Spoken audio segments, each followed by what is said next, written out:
What's up, Finstock family? What's up, Finstock by Rolling with Colin's family? What's up, Dolphin Nation? What's up, NFL fans? Today's video, we're going to go ahead and cover 5 takeaways that Chris Perkins saw from the OTAs, the Miami Dolphins this offseason, and also we're going to talk about Colin Cowherd saying that Malik Willis is better than Jordan Love. He just hasn't been given the chance.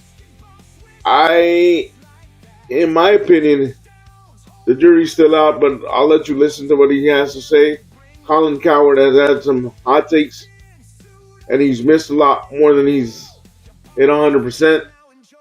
But I'm gonna let you guys listen to it and you give me your thoughts down in the comment section of what Colin Coward had to say, and also if you agree or disagree with what Chris Perkins from the Sun Channel had to say.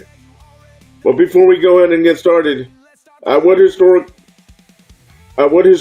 black university in Florida did Miami Dolphins Pro Football Hall of Fame guard Larry Little from 1969 and 1980 play college football? I'll give you the answer at the end of the video. If you know the answer, put the answer down in the comment section. Let's get started with the article first. 5 major takeaways from the Dolphins offseason. The Miami Dolphins rebuild is in full swing, and now that General Manager John Eric Sullivan and Coach Jeff Hafley are about to turn the page this week from the end of the offseason, free agency, draft, or organized team activities, and mini camps to focusing on the regular season, starting with next month's training camp and then the opener in September. It's a good time to examine the offseason. The Dolphins, such as most NFL teams, embark on a 6-week break between Thursday's final OTAs and the start of training camp in late July. So let's review the 5 most important things we learned during the offseason. The Dolphins headed in a good direction. I've said it before and I'll say it again, because it is crucial first step in the rebuild. Sullivan and Hafley have this organization pointed in the right direction through both word and deed.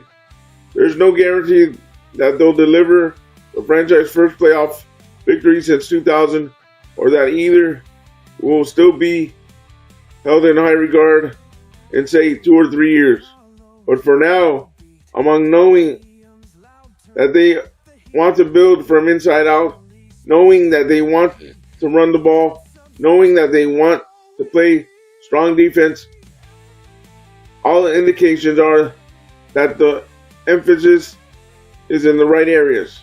In other words, the Dolphins are now about substance more than style.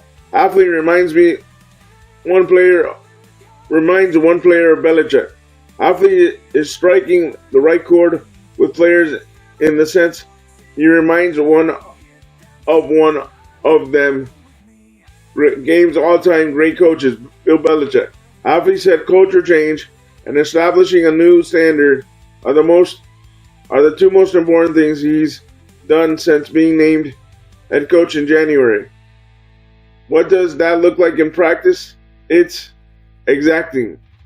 There's focus on every little detail right now, said wide receiver Malik Washington, the 2024 6th-round pick. Dolphins linebacker Josh Uche, who spent 5 years in New England with Belichick from 2020 to 2024, sees similarities between the way the coaches conduct practices. It's just detailed, Uche said, of Hafley's practices. Like Coach Belichick, any little thing he saw, it was like, bro, he's pressing it. With Coach Haf, it's the same detail. Like every little detail matters. And that's how you win games. Hafley is succinct with a sense of humor. Hafley is intense. That's the first thing to know about him. You get a sense of intensity during his press conference, which is informative above all else, and his answers, which are almost always succinct. Compared to former coach Mike McDaniel, whose news conferences were almost like a stand-up comedy show. That's not criticism. I like and respect McDaniel and still feel that way. Half of these news conferences answer twice as many questions, and such as McDaniel's happily jokes around. Prior to the recent news conferences, his playful chastised one media he playfully chastised one media member for owing two cell phones, chastised another for not having their cell phone on silent and vibrate, and he got on another media group as a whole for allowing one media member to ask so many questions in a short time period. It's been an enlightening and entertaining first few months. Quarterbacks seem okay. Quarterback Malik Willis, the 4-year veteran, and the first-year starter, and fellow quarterback Quinn Ewers, the 2025 7th-round draft pick, have both been good during the offseason workout programs. Yes, they struggled Tuesday, and we don't know whether either can consistently win games during the season. But overall, their offseason have gone well. Willis, who works with an unproven group of starters, has clearly been the better quarterback. He makes fewer mistakes, has a stronger arm, and offers the ability to use his legs, a trait we haven't yet seen. Affleck complimented Willis' confidence on Tuesday. Even the conversation I had with Malik today, walking down the hallway, you can just see he's more comfortable. He understands the answers that are being provided for him on each play, and I think he looks good as he looked since I've known him. Ewers, who works with the lesser than average group of receivers, has been solid but hasn't displayed any above average qualities. Still, Affleck complimented Ewers. Offensive coordinator Bobby Sloak, quarterbacks coach Bush Hamden, and passing game coordinator Kevin Patullo. I think Quinn has gotten better, Affleck said.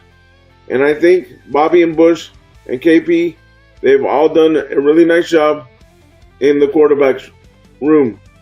And we'll be excited to really ramp them up once they get to training camp. Throughout the offseason program, Willis, the unchallenged choice as a starter, has been better at making plays better. Practices are active and interactive. We previously told you about the Dolphins offseason practices, about how they feature a lot of teaching and interaction. Coach to player, player to player, coach to coach. You also see some competition in practice. For example, a recent minicamp practice featured the defensive backs split into two groups in a competitive drill, featured the losing team doing push-ups. Also, they seemed to be less wasted motion in practice nowadays, which means players participating in drills more frequently and standing around less frequently. Sully and Half are big on competition, and we've seen more of it in our limited practice viewings. I agree with everything Chris Perkins had to say. I think this regime is more intense, and they want to run the ball. They want to be more tough. Mike McDaniel's regime was based on finesse and quickness, but we'll see what happens. Vegas is saying we're going to win 4.5. I think we can win easily more than 4.5. I wouldn't be surprised if we end up 9-7 or 10-7, or it could even go 7-9, which I'd be pretty happy if they're playing physical football instead of that finesse crap that we were getting with Mike McDaniel and the former GM. All right, guys, now I'm going to play what he had to say about what Colin Cowherd had to say about Malik Willis over Jordan Love. He was bad as a rookie from Liberty with the awful Titans. He wasn't great. By the way, Caleb Williams wasn't great with the Bears with much better players around him. But in the last 2 years with the Packers, when he started 3 times, he was not only good, he was sensational. He had the best completion percentage in the league, 79%. He was the best yards per attempt quarterback in the league, 6 TDs, no picks, passer rating 132. I don't think any Packer fan would deny what I'm about to say. He looked as good or better than Jordan Love. Same coach, same assistant, same player. Well, it was only 3 starts. Let me ask you in the entertainment business, how many notes do you have to hear on The Voice before you know a hack from somebody really gifted? How many jokes do you need to hear from a stand-up comedian that you know, oh, Bill Burr's really funny, and this guy isn't? Folks, in the entertainment industry, this is in accounting, it doesn't take long to see talent in sports. Hyper athletic, super accurate, a wonderful kid who everybody loved. Jordan Love is there to celebrate when he came off the field in Green Bay. Available to the league for a song. All right, guys, there you have it. Let me know what you think about what Colin Coward had to say. Yeah, like I've already said my take on it, so let me know what you think down in the comment section. And let me go ahead and give you the answer to the trivia question. Let me read the trivia question for you guys. At what historically black university in Florida did the Dolphins Pro Bowl Hall of Fame guard Larry Little from 1969 to 1980 play college football? If you didn't write the answer down, I'm going to give you 3 seconds. 1, 2, 3. If you didn't write it in the comment section, I'm about to spoil it. The answer to that question is Bethune-Cookman. Bethune-Cookman. I appreciate it, each and every one of you, and like always, stay positive, stay on your grind, and go Dolphins.